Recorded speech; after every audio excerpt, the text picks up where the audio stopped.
Hello hi नमस्कार। मुझे देखने वाले सारे भाइयों बहनों का, सारे स्टूडेंट्स को मेरा नमस्कार।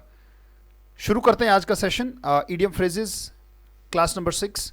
इससे पहले के जो 5 सेशन है वो आपकी जिम्मेदारी है देखना, ज़रूर देख लीजिएगा। और आज के बड़े इंपॉर्टेंट ईडियम फ्रेजेस मैं लेके आया हूँ आपके साथ, और हर एग्ज़ाम में पूछे जाते हैं।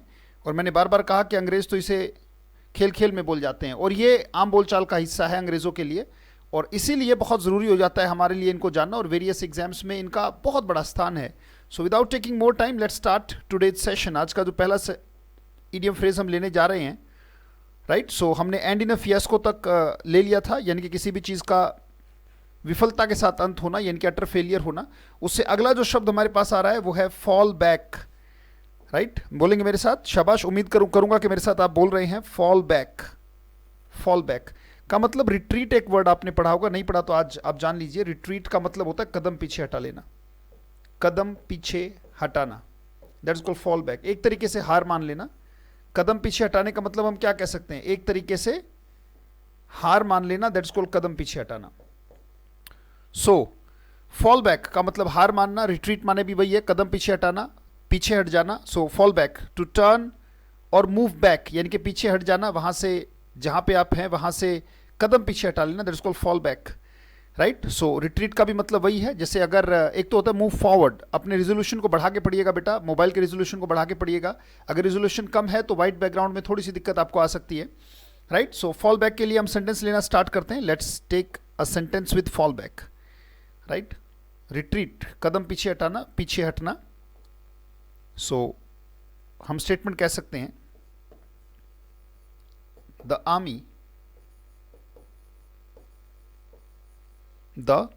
army decided to fall back. The army decided to fall back. The army decided to fall back due to lack of visibility,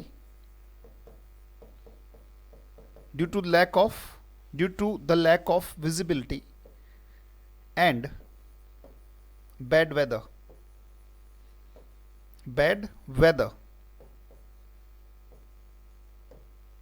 right. तो फॉल बैक का मतलब कदम पीछे हटाना। आर्मी ने डिसाइड किया कि हम कदम पीछे हटा लेंगे, यानी कि उस मिशन पर, जिस मिशन पर वो हैं उसको कैरी फॉरवर्ड नहीं करेंगे, वो फॉल बैक करेंगे, यानी कि पीछे हट जाएंगे। So army decided to fall back due to the lack of visibility and bad weather, यानी कि जो बुरा मौसम है उसकी वजह से, और जो विजिबिलिटी की कमी है। अब रात को कोई भी ऑपरेशन नहीं चलाया जा सकता, ऑपरेशन को हटना पड़ेगा, पीछे आना पड़ेगा। नहीं तो क्या है कि जो लोग फंसे हुए हैं उसमें आर्मी भी जाके फंस जाएगी, तो फिर बचाने वाले नहीं बचेंगे उनको। मतलब किसी भी ऑपरेशन में, जैसे जो भी रेस्क्यू ऑपरेशंस चलाए जाते हैं उसमें खास ध्यान रखा जाता है, एक तो विजिबिलिटी का और वेदर का। So army decided to fall back due to the lack of visibility और बैड वेदर। कई बार कहते हैं कि there was a fall back in its studies. ध्यान से समझिएगा इस सेंटेंस को। There was a fall back in its studies due to the lack of resources. There was a fallback in its studies due to the lack of resources. Resources की कमी के कारण उसकी जो पढ़ाई है उसमें क्या आया? उसमें एक गैप आया, उसने कदम थोड़े से पीछे हटाए। परमानेंटली नहीं हट गया, बट फॉल बैक उसने किया, कदम पीछे हटाया। That is called fall back बेटा। सो फॉल बैक से हमने सेंटेंस लिया। इसके बाद अगले वर्ड की तरफ चलते हैं। टू टर्न और मूव बैक, पीछे हट जाना। Turn up one's knows, turn up one's knows, नीचा समझना, बेसिकली किसी चीज से घृणा करना, ये होता है। घृणा आप समझते हो, किसी चीज से नफरत करना, that's called turn up one's knows. Turn up one's knows यानी कि नोज एट, यानी कि यार कई बार होता है ना, टर्न अप का मतलब क्या है? नाक चढ़ा। नक चढ़ा किसे कहते हैं? नक चढ़ा। टर्न अप का मतलब क्या होता है? ऊपर की तरफ मोड़ दी। टर्न अप वंस नोज का मतलब है, कहते हैं उसको कोई भी बात को वो हमेशा नाक चढ़ा लेता है। तो नाक चढ़ाना मतलब हर एक चीज से घृणा करता है, हर एक चीज से उसको परेशानी है। Turn up one's nose at. जैसे हम स्टेटमेंट कह सकते हैं, let's take a statement. Children, जो बच्चे होते हैं, टर्न अप नाक चढ़ाते हैं, देयर नोजेस, यानी कि उन्हें घृणा होती है, they do not like it. Turn up their noses at milk. दूध पीने का जब टाइम आता है तो वो बचते घूमते कहते मुझे नहीं पीना, भगवान करे दूध से कोई बचा ले। राइट, दूध ना पीना पड़े। तो बच्चे जो हैं वो turn up their noses at milk. जो कामचोर व्यक्ति होता है, जो शर्कर होता है, the one who is work shy person, right, ऐसा व्यक्ति जो कामचोर है, जो काम से जी चुराता है, वो व्यक्ति हमेशा अपनी नाक चढ़ाता है काम के प्रति, राइट। सो हम कह सकते हैं work shy person turns up his nose at work. Work shy person turns up his nose at work, यानी कि काम से घृणा करता है, काम की तरफ अपनी नाक चढ़ाता है, राइट। सो दो इडियम फ्रेज हमने किए। Let's move to the third one. समझते चलिएगा, चीज़ों को लिखते चलिएगा बेटा, बहुत ज़रूरी है। एक एक चीज़ को बहुत अच्छे तरीके से अगर आप समझ लेंगे, that will be a great thing.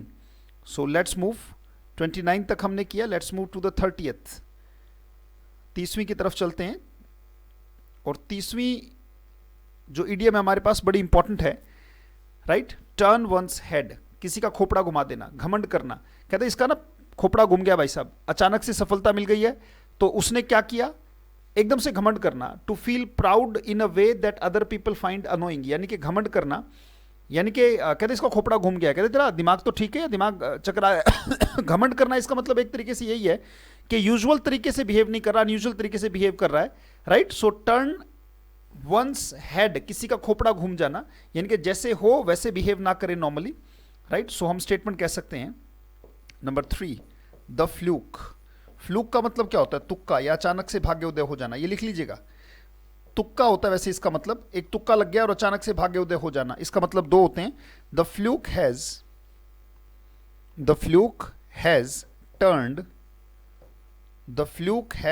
Turned your head. आप किसी को कह रहे कि भाई साहब ये जो तेरा तुक्का लग गया, अचानक से जो सफलता मिल गई, इससे तेरा खोपड़ा घूम गया है, तो थोड़ा घमंडी हो गया है, मतलब यूजुअल तरीके से अब तू बात नहीं करता। So the fluke has turned your head, यानी कि जो तुक्का लगा है तेरा, उससे तेरा दिमाग घूम गया, तेरा खोपड़ा घूम गया। So the fluke has turned your head. जैसे कई बार क्या होता है कि थोड़ा सा ज्ञान, थोड़ा सा पद, थोड़ी सी प्रतिष्ठा व्यक्ति के दिमाग को घुमा देती है, राइट। सो इसीलिए कहते हैं कि a little knowledge is very harmful, right. तो इज अ डेंजरस थिंग। जो थोड़ी बहुत नॉलेज होती है वो बड़ी खतरनाक होती है, क्यों? क्योंकि उसमें व्यक्ति का हो सकता है कि खोपड़ा घूम जाए, राइट। सो टर्न वंस हेड का मतलब क्या हो गया, किसी का खोपड़ा घूम जाना, यानी कि व्यक्ति। तो जो फ्लूक का मतलब क्या है, जो अचानक से भाग्य उदय हुआ है, जो अचानक से सफलता मिली है। Has turned your head, the fluke has turned your head, जो तुक्का लगा है, जो सफलता तुझे मिली है, जो अचानक से तू सफल हो गया है, उससे थोड़ा सा तू घमंडी हो गया है। टर्न योर हेड का मतलब यही निकलता है। Let's move to the next, high and dry. Neglected to leave someone helpless, ये आपको अब देखने मिल रही है कोविड में, पेशेंट्स को कैसा छोड़ दिया गया है। कोविड की पेंडेमिक में जो पेशेंट्स हैं उनको कैसा छोड़ दिया गया। आप कहेंगे सर बिल्कुल हमने देखा अस्पतालों में हालत कि ऑक्सीजन की कमी है, दवाइयों की कमी है, दवाइयों की कालाबाजारी है, ऑक्सीजन सिलेंडर्स की कालाबाजारी है। तो हमने बहुत सारी चीज़ें देखी कि मनुष्य जो है वो एक गिद्ध से भी बदतर हो गया है। मनुष्य जीते जी व्यक्तियों को नोच रहे हैं और गिद्ध मरने के बाद एक डेड बॉडी को ही नोचता है, राइट। तो कहते गिद्ध से भी ज़्यादा खतरनाक हो गए हैं। हाई एंड ड्राई मतलब निग्लेक्टेड। हम सेंटेंस लेंगे तो बेहतरीन तरीके से हमें समझ में आएगा। Let's see, the patients, statement लेंगे, शाबाश, बहुत अच्छे तरीके से। The patients have been left, the patients have been left, उनको छोड़ दिया गया है। Have been left high and dry, the patients have been left high and dry in the pandemic. महामारी में उनको हाई एंड ड्राई छोड़ दिया गया। डॉक्टर्स नहीं हैं, दवाइयां नहीं है, हाई एंड ड्राई। भाई बहुत ऊंची जगह होगी जहां पर बहुत ऊंचा होगा, मतलब एरिया, वहां पर भी अगर आप देखेंगे, it's a bit hazy, well let's take some other colour, let's write high and dry here, high and dry.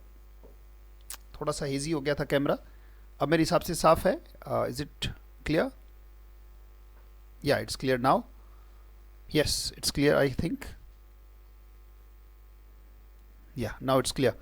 So the patients have been left high and dry, patients को छोड़ दिया गया कैसा, high and dry in this pandemic. Pandemic में, इस महामारी में उन्हें हाई, जो चीज़ बहुत ऊंची होगी उसको भी वहाँ पर ज़्यादा आबादी आपको नहीं मिलेगी, निगलेक्टेड होगा वो एरिया। और जहाँ पे बहुत ज़्यादा मरुस्थल होगा जो कि ड्राई होगा, जहाँ पानी नहीं है, वहाँ भी आपको आबादी नहीं मिलेगी। तो पेशेंट्स को भी ऐसे ही निगलेक्टेड और अकेला छोड़ दिया गया, right. High and dry in the pandemic, दवाइयों की कमी, ऑक्सीजन की कमी, ये सारी सारी चीजें उन्हें देखनी पड़ी. This is called high and dry.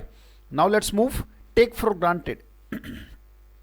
किसी भी चीज को मानकर चलना, इसका मतलब किसी भी चीज को यह मान लेना कि ये तो हमेशा के लिए है, राइट. जैसे कहते हैं रिश्ते हैं सदा के लिए, बिल्कुल सही बात है, रिश्ते सदा के लिए होते हैं, पर व्यक्ति तो you can't take any person for granted, right. हो सकता है कि आप जैसे you can't take your friend for granted. कई बार कहते हैं यार नहीं यार वो मेरा दोस्त है, मुझे धोखा नहीं देगा. तो एक बात कही जाती है कि भाई साहब इस ऐसा संसार जो कि रापेशियस है, जो कि वोराशियस है, जो कि ग्रीडी है, इनसेशिएबल है, जो संतुष्ट नहीं होता किसी भी चीज से, ऐसे संसार में हम स्टेटमेंट कह सकते हैं इन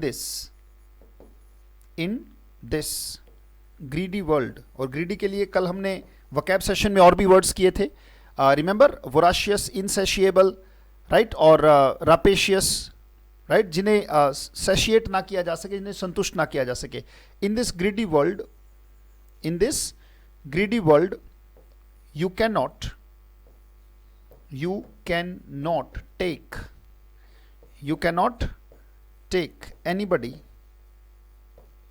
cannot take anybody for granted. आप किसी भी चीज को परमानेंट नहीं मान सकते. इन दिस ग्रीडी वर्ल्ड, इस लालची संसार में, you cannot take anybody for granted. आप ये नहीं मान सकते कि व्यक्ति जैसा है वैसा ही रहेगा, क्योंकि बदलाव प्रकृति का नियम है, और जहां लालच हो वहां तो चीजें बहुत जल्दी बदल जाती हैं. हो सकता है कि महज कुछ रुपयों के लिए व्यक्ति का स्वभाव और नेचर में जमीन आसमान का अंतर हो जाए, कि पैसे में थोड़ा ही बदलाव हो पर व्यक्ति के नेचर में जमीन आसमान का अंतर हो जाए, ऐसा हो सकता है. सो कहते don't take it for granted, यानी कि इसको परमानेंट मान के मत चले. You can't take any this in this greedy world. You can not take anybody और anything for granted. Don't take it for granted, यानी कि उसे परमानेंट मान के मत चले. टू एक्सेप्ट रेडियली और प्रीसपोज्ड सर्टेनली ट्रू, या फिर परमानेंट भी कह सकते हैं, किसी चीज को निश्चित मान के चलना कि निश्चित है, ये नहीं बदलेगा. That's called take for granted. अगला शब्द है मिन्स मैटर्स. तथ्यों को मिलाकर भ्रमित करना. इसका मतलब पॉजिटिव और नेगेटिव. कई बार क्या होता है जीडी में बच्चे क्यों रिजेक्ट होते हैं? हो सकता है कि उन्होंने नेगेटिव नोट से स्टार्ट किया, फिर पॉजिटिव हो गया, फिर नेगेटिव हो गया, फिर पॉजिटिव हो गया. ऐसा बच्चा कभी सिलेक्ट नहीं होता ग्रुप डिस्कशन सेशंस में. जब ये ग्रुप आप डिस्कस कर रहे होते हो तो आपको अपनी अप्रोच शुरू से लेकर आखिर तक क्लियर रखनी चाहिए कि आप नेगेटिव फेज सोचते हैं, नेगेटिव या पॉजिटिव फेज सोचते हैं, राइट. जैसे आपने देखा होगा मिन्स मैटर्स का सबसे बढ़िया एग्जांपल, अगर शोले मूवी आपने देखी हो, उस मूवी में, शोले मूवी में जब अमिताभ बच्चन धर्मेंद्र का रिश्ता लेकर काकी के पास जाता है, तो वो उसको हेमा मालिनी की जो रिश्तेदार है उसके पास जाता है, उस बुजुर्ग महिला के पास बैठकर धर्मेंद्र के बारे में बताता है कि काकी, मेरा जो धर्म है, मेरा जो जय है वो है बहुत अच्छा, वीरू, राइट, जय और वीरू की जोड़ी उसमें है. कहते वो है बहुत अच्छा, पर क्या हो गया कभी कभार जुआ खेलता है. देखो है अच्छा फिर जुआ खेलता है, राइट. क्या हो गया कभी कभार मतलब और अफीम वफीम खा लेता है. मतलब है बहुत अच्छा, अच्छा भी कह रहा है और फिर कहता है ये बहुत अच्छा है भाई साहब, राइट. और फिर उसकी नेगेटिव, यानी कि पॉजिटिव नेगेटिव लगातार बदलते रहना. That is called mince matters. तथ्यों को मिलाकर भ्रमित करने की कोशिश करना, that is called mince matters. तो इसका एग्जाम्पल हम लेते हैं.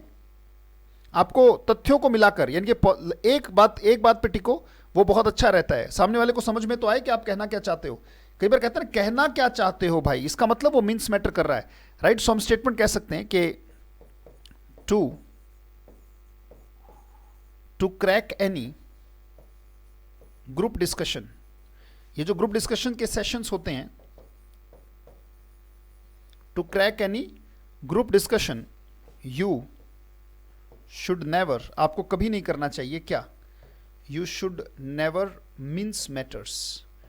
You should never mince matters. आपको मैटर्स यानी कि मुद्दों को, मिन्स का मतलब होता है छोटे छोटे टुकड़े, थोड़ा टुकड़ा इसका उठा लिया, जैसे मिन्स द वेजिटेबल, यानी कि सब्जी को क्या करना, मिन्स द वेजिटेबल्स का मतलब है छोटे छोटे टुकड़े, छोटे छोटे पीसेस कर लेना. मिन्स द चीज, मिन्स द, मान लीजिए किसी भी चीज के अगर छोटे छोटे टुकड़े किए जाए, जैसे मिन्स द ऑनियन, तो तड़का लगाने के लिए आप उसके छोटे छोटे टुकड़े, वो मिन्स होता है. तो छोटा टुकड़ा मैटर का ये उठा लिया, थोड़ा उसका उठा लिया, थोड़ा ये बोल दिया, थोड़ा वो बोल, कहते ना कहीं का ईंट कहीं का रोड़ा, भानुमति ने कुनबा जोड़ा. तो ये मिन्स मैटर वाली बात होती है, इधर उधर की बातों को उठाकर चीजों को कंफ्यूज करना. और सामने वाला कहे भाई कहना क्या चाहते हो, सामने वाले को क्लियर ही नहीं हो रहा.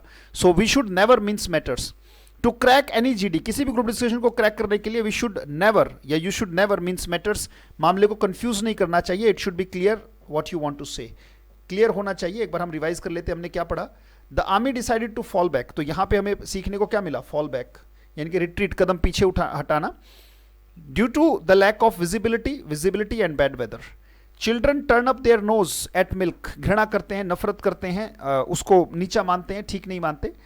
The fluke has turned your head, भाई साहब ये जो अचानक से सफलता मिल गई इससे तेरा दिमाग खराब हो गया, यानी कि एकदम से घमंडी हो गए हो आप। The patients have been left high and dry in this pandemic, right, in the pandemic, इस महामारी में उनको निग्लेक्टेड या अकेला छोड़ दिया गया है। In this greedy world you can't take anybody for granted, आप किसी भी चीज को परमानेंट मान के नहीं चल सकते, right. To crack any group discussion you should never mince matters, आपको मामले को कभी कंफ्यूज नहीं करना चाहिए, you should be clear in your thinking what you want to say, right. और उम्मीद करता हूं आज का सेशन भी आपको कुछ न कुछ जरूर पॉजिटिविटी देके गया होगा, right. Keep making your notes, अलग से word often confusing, idiom phrases और वोकैबुलरी के अलग से नोट्स बनाते रहें और हर दिन उसे रिवाइज जरूर करें, हर तीसरे दिन पूरा का पूरा रिवाइज होना चाहिए जो भी आप पढ़ रहे हैं।